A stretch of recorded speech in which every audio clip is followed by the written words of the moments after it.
started some off age of early. dating and not being worried about it. Yeah, not being worried, but got you. Okay, well, initially it started off because, you know, we live in a day and age where not every family situation is the best situation. Yeah. So very early on, and especially like being very, very heavily involved in church and stuff when I was preaching to the choir. You know, like when I was I in forgot college, you was in the house of the Lord. Absolutely. I still am in the house of the Amen, Lord, okay? yeah. The Lord is Oh, no, wherever that's I'm different at. when you're in there. Yeah, like, I was serving deeply, Monday through Sunday, you're at church. Deeply in church. And it was more so of seeing a lot of family situations that weren't the best and knowing that when I have my family, I want it to be the best. I want to do everything that I can do to make it the best possible family situation. Yeah. So it came more so from that. So I wasn't saying like, oh, I want to live my life, I want to do everything. Yeah. But it was more so like, hey, until I find someone that I feel 100% that's going to make a good partner and a good father, then I'm just going to keep it moving because I think that my desire of having a healthy home was always higher than my desire of just having kids. Ooh, so girl, then that was my period.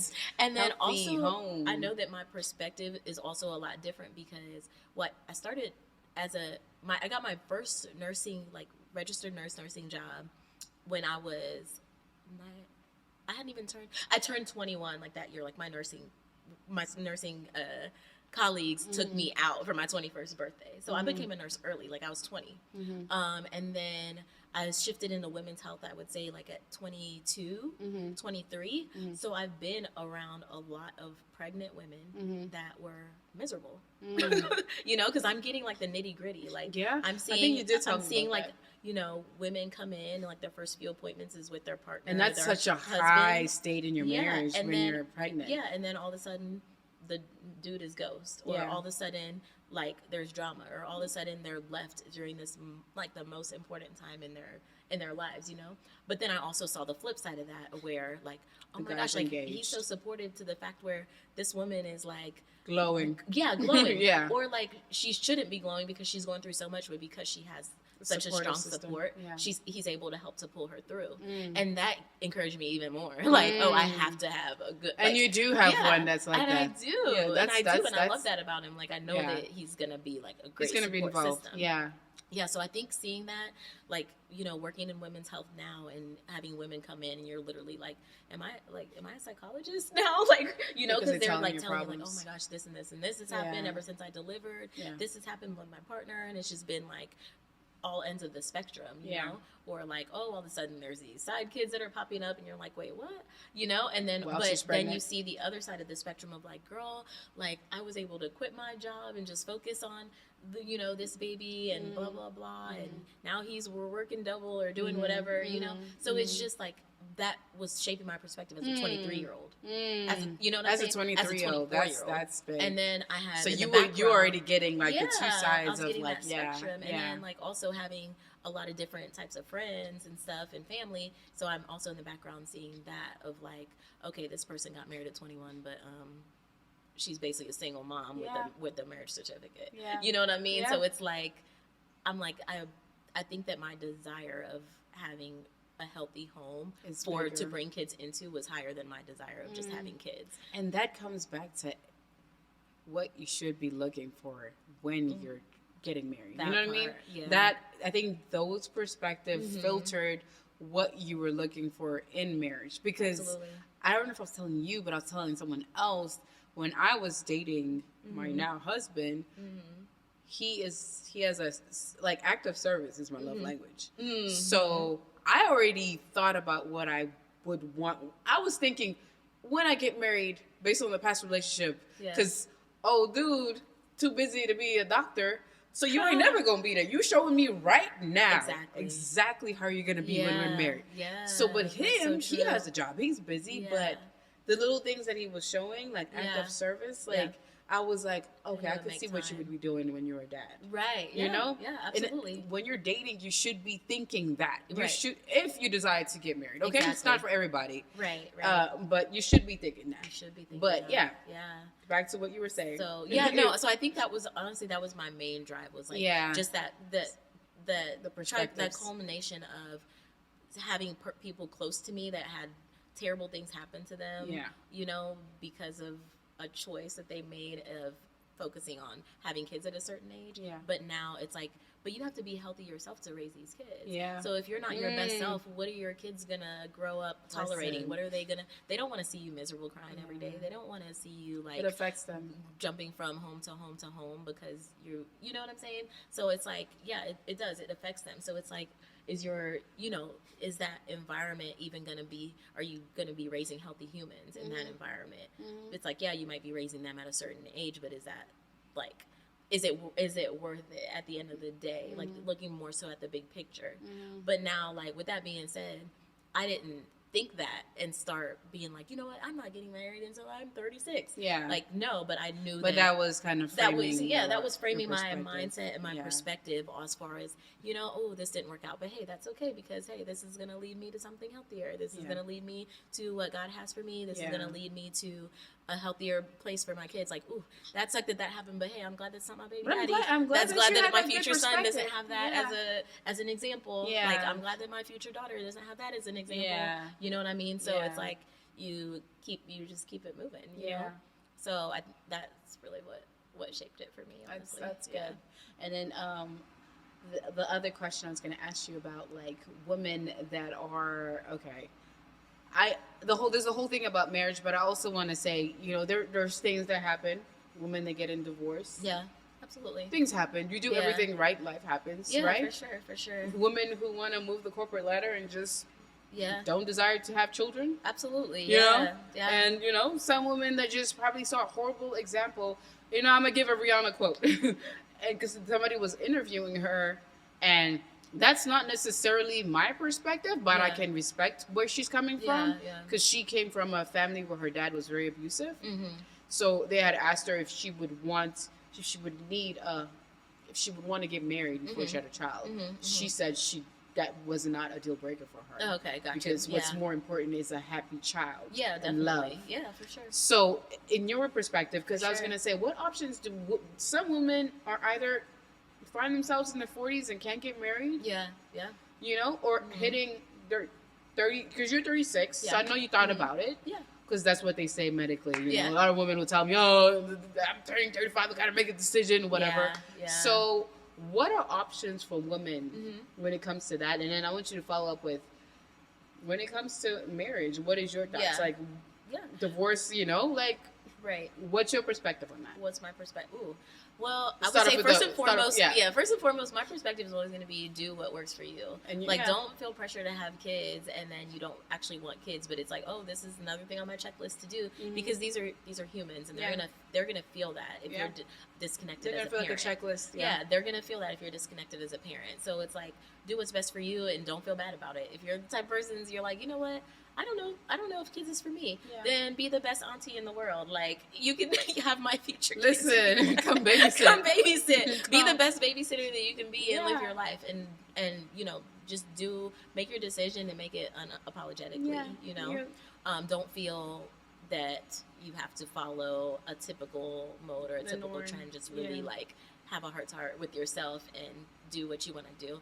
Now, secondly, when it comes to having kids, I would say, at least for me, I would say kind of do some deep, like, self-reflection on your motivation for it again. So that would go back to, like, okay, am I pressed to having kids early because that's what everyone's telling me to do? Am I pressed for having kids because I feel like that's what's going to validate me? Am I pressed to having kids because I want someone that's guaranteed to love me? I've heard people say that. Yeah. The only person that's going to really love you back is what a lot of people say. Yeah. Right. Am I pressed to have kids because my whole timeline is other people's kids and matching outfits on Instagram? Like, to post really them on Instagram. Delve into I want kids. Yes, to post these $1,000 first birthday parties on Instagram that the baby's not going to remember. Yes, what is your motive? And then what's your motivation behind it? So not everybody's motivation is the same, so I'm not saying that any of those motivations are necessarily wrong, but you want to delve into your own personal motivation, and that will help you to shape on, okay, am I putting this higher or lower on the priority list than what it needs to be? Yeah.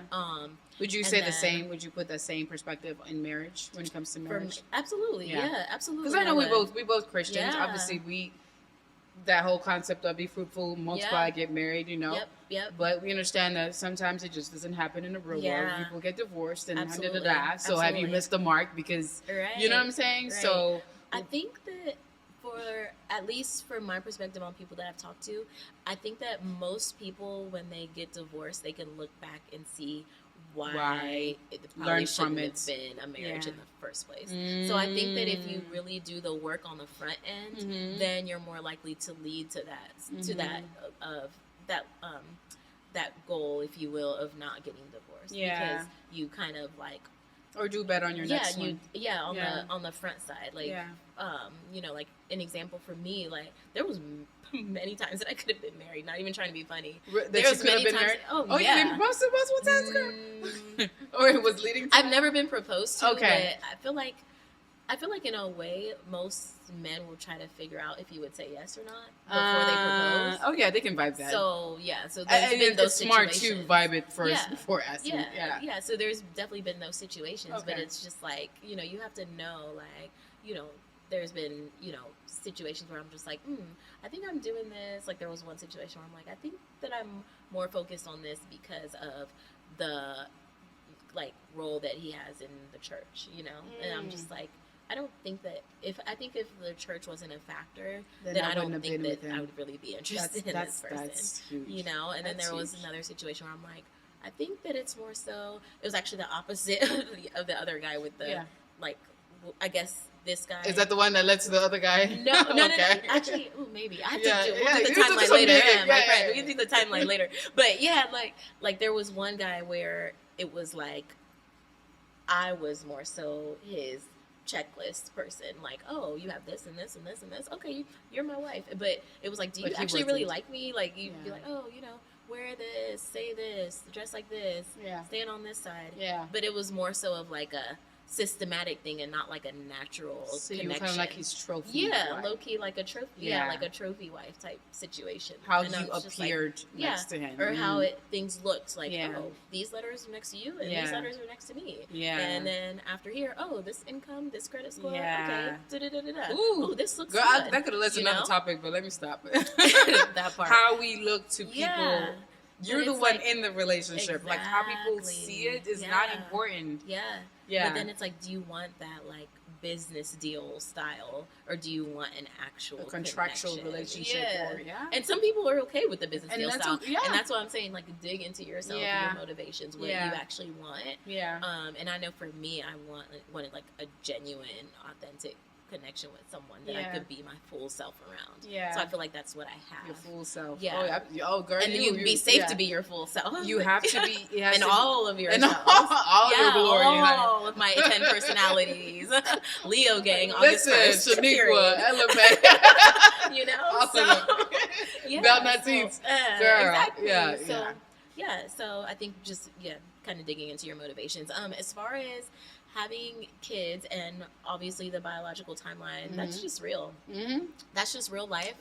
That's real. I think biology obviously came before like the evolution of the world, right? So whereas 50 years ago, someone could graduate 7th grade and sustain a family, and at 14 and start having kids and have babies early, and then so it's like, I think that biologically our bodies, working in women's health, labor and delivery, women's health, obstetrics, I've physically seen how, like, at one stage your body responds and bounces back so much quicker, heals quicker from sicknesses, combats illnesses better, and at one stage, another stage, it doesn't, and that's just real life. So there's some things you can control, and there's some things that you can't control, right? So, not to say that that it's always earlier is always better. But there's certain things now. It's like, okay, 50 years ago when you were 18, you could probably make enough money to sustain a family and have no issues, but these days things are different, especially if you're an 18-year-old in LA. If you're an 18-year-old in Iowa, maybe you would be okay with a $10 an hour job. Maybe you would still be okay. So it's like, there's things that just get in the way with the natural progression, evolution of society these days. Like most people are graduating high school, most people are going into some type of like secondary education. So then it's like, even as a time factor, like, what the amount of time that you're willing to commit to rearing your child versus going to classes. Are you going to be a full-time student? Are you going to be a part-time student? Or moving up or progressing the corporate ladder or whatever. Corporate ladder. Yeah. What type of job do you have? Exactly. Because the corporate ladder in real estate may be different from the corporate ladder in healthcare. Yeah. And the time commitment is different, right? Yeah. So just looking into that. So, I mean, there's definitely, like, options as far as, like, freezing your eggs. Mm-hmm. But it's like with every option, there's a downfall, right? So I think that sometimes in society, people are, and especially when you're really educated, sometimes education kind of goes against you. Yeah. I so people are, like, almost too logical. They're like, if I freeze my eggs, then at this time I can do this, I can do this. But it's still a process. And just because your eggs are frozen doesn't mean that the process of getting that fertilization is actually going to work. It doesn't guarantee that you're going to get this pregnancy, right? Interesting. So there's because people automatically think that I'm going to do that, but they don't really research into. They don't know. Yeah. And and we know that biologically, like, there's certain people that can be 24 and have infertility issues, and then I can turn around the next room and have a mom that's 45 on her first baby. You know what I mean? Yeah. So it's like there's a lot of variances, but I think it's always the most important thing, know yourself. Like, if you know that there's certain things you can control, start doing those things. Like, in the past year, I've started taking, like, vitamins every single day. I take an iron pill every single day. So I'm, like, prepping my body already, you know what I mean? Like, ahead of time, as opposed to waiting for a positive pregnancy test. And you're like, let me start, keep that. It's like a farmer, you know, like, you have to cultivate that field, you know, like, do the things that you can do, like, drink more water instead of drinking soda, you know, try to keep in general, like, a healthy environment for your body to be able to, carry on that pregnancy and all that kind of stuff.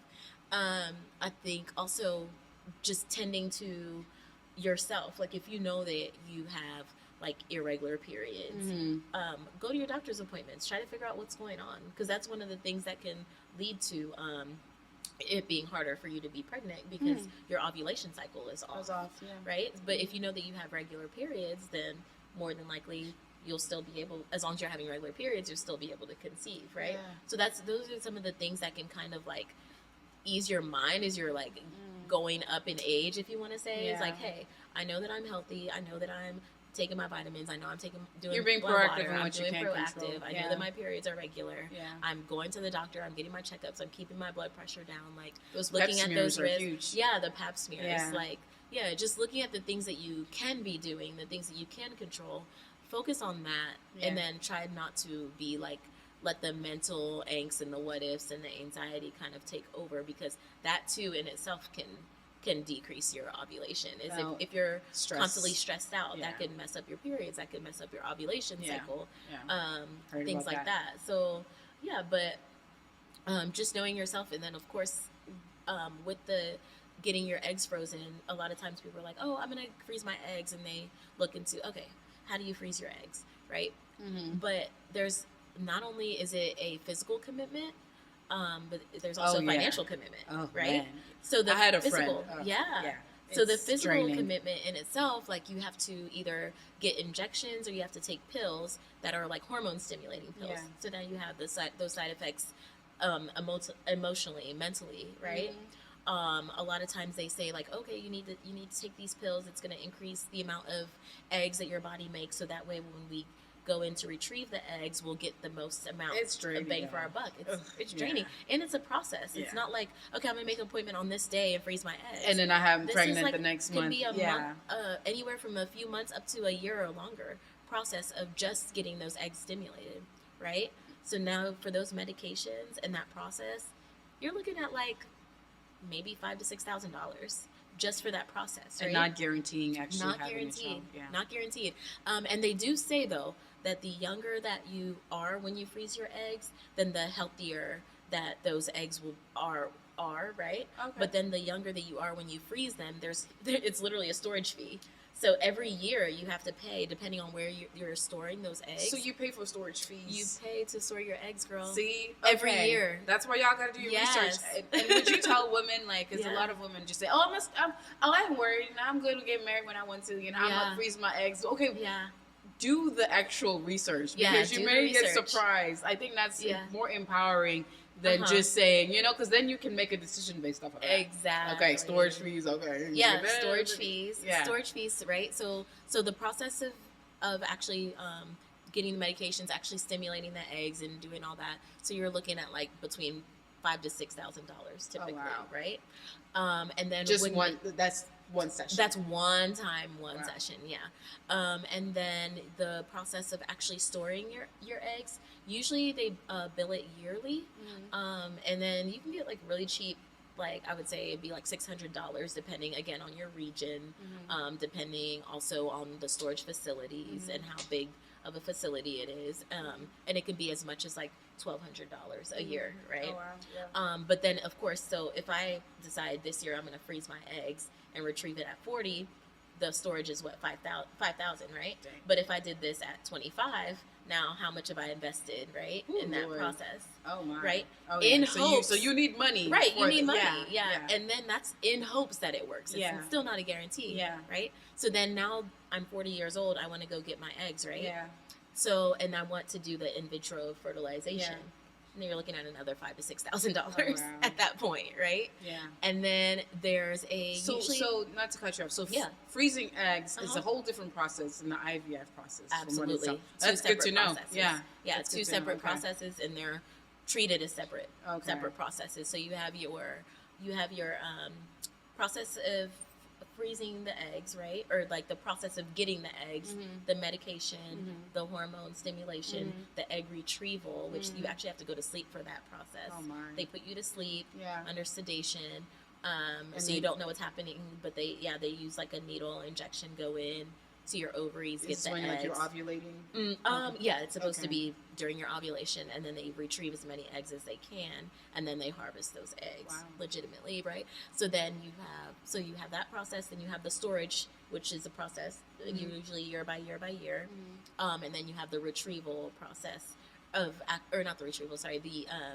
the in vitro fertilization process, when you actually take your eggs and actually fertilize those eggs either with donor sperm or if you have a partner, your partner's sperm or whatever. And then so with every time that let's say they retrieve 15 eggs during the retrieval process, and like 8 of the eggs make it, right? So you've kept all 8 eggs frozen. When you take one egg out to try to do the fertilization, you have about a 70% chance that egg is going to even be fertilized. Oh, wow. So you're paying $6,000 for that 70% chance that it'll be fertilized, right? Wow. And then after that fertilization, so let's say the fertilization works and I'm pregnant and I'm 2 weeks pregnant, because they'll know the exact, because they're doing it by science. Then you have a 50-50 chance of making out the first trimester. Right? And the first trimester is the brutal one, right? Right. Like, that's the survival rate right there. Yeah. And then so if you don't make it out, now you have that, like, the mental effect, the emotional effect, the financial effect, right? So then you're like, okay, I have 7 more eggs, right? Yeah. So when you're mentally, financially, and physically, like, ready to wrap your mind around it, now you're looking at another $6,000 to try it again. And you're doing this over and over. So, and over. Ladies say that is a process. That's a whole. So you need a whole budget for it. Yeah. On top of that. Yes. So it's kind of interesting. So it's like, I mean, it's great. It's an option. It's good to know. Yeah, but there's more to just saying. There's more to it. I have that option. Yeah. You need to dig into the option. Yeah. Yeah. Whole process. And then just like keep that. You want to be zen. You want to stress in a good environment. So you would highly suggest that. Like if during that process. You can't be in a position where you're highly stressed. Low stress. Yeah. You want to have a regular, you want to also have a regular, not even necessarily period, that does help. Okay. But not even a regular period, because they can do blood tests for your, to check your ovulation at that point. Okay. But, you want to have like a regular schedule, a regular sleeping pattern, because your body, it's all about keeping your body's hormone levels regulated, right? Yeah. So you want to really be on that, like, I sleep 6 to 7 hours a day. I wake up, I eat, then I do this, and then I eat again. Like, you want to keep the consistency. Consistent routine. Wow. Consistent routine. So, yeah, I'd say those are, like, the main things that people don't really, like, realize when they're like, I'm going to freeze my eggs. And it's like, okay. And they're like, okay, what date can I do it? It's like, no. It's not like this that. This is This is a whole, it's a whole medical schedule. It is. Schedule. And I think this is good. it's good because Congolese community, on parle pas. It's like, everybody talk, Africans don't really talk about it like that, but it's good to know.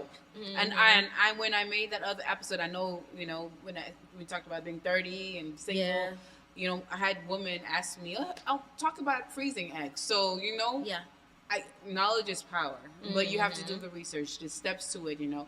We'll have Velour's information and service that she'll have in the future. So we will be right back. It's been a very lengthy conversation, but we will be back with Velour and talk about some more exciting information about her business and how you can know more about it, and just her personal experience on dealing with COVID, being in a healthcare system, and like what advice we would give to like young boss women like ourselves, you know, and how to put yourself first, how to be daring, and just, you know, in this economy, you really have to put your mental health and yourself first. So we'll be right back.